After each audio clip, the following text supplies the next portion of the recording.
The member for Fadden. Thank you, Madam Deputy Speaker. I rise today to speak of the devastating Christmas Day tornado that wreaked havoc across the northern Gold Coast, and particularly in my electorate of Fadden.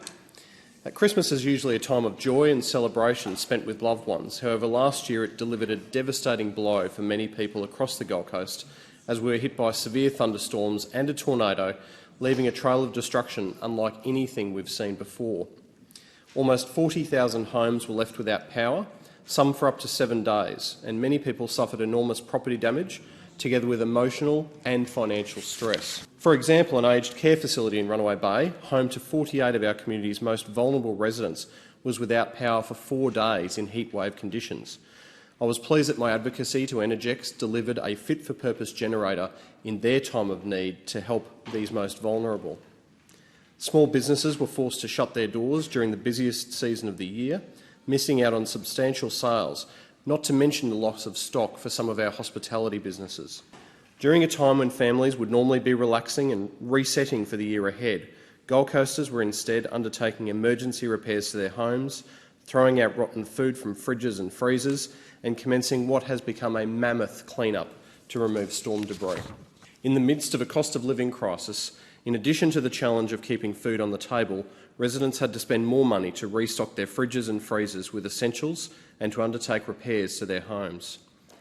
In the days following the storm, I wrote to the Minister for Emergency Management, urging the government to provide financial assistance reflecting the catastrophic nature of the event, to take a generous approach to the eligibility criteria, noting the hardship many were already facing at that time, and the timeliness of those payments being critical to the recovery.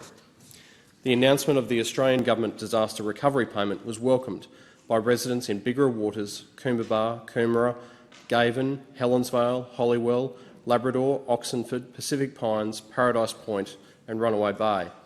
And following further collaboration and advocacy, I was pleased to see 3 more suburbs added to the eligibility: Pimpamar, Hope Island and Parkwood, who had also suffered enormous damage. On a lighter note, I was heartened by the community response to the disaster and to witness the camaraderie between neighbours in the days following the tornado. Residents sharing generators, keep the fridges running and lights on, or even opening their homes after regaining power. The resilience was truly remarkable. And a special acknowledgement to some of my local colleagues, Councillor Shelley Curtis, David Crisafulli MP and Mark Boothman MP, all who worked tirelessly to keep the community informed and to support residents in their time of need. But a special shout out to the Energex crews, the local emergency services and SES volunteers who absolutely did an amazing job with the clean-up. Authorised by Cameron Caldwell for the Liberal National Party, Brisbane Road, Labrador.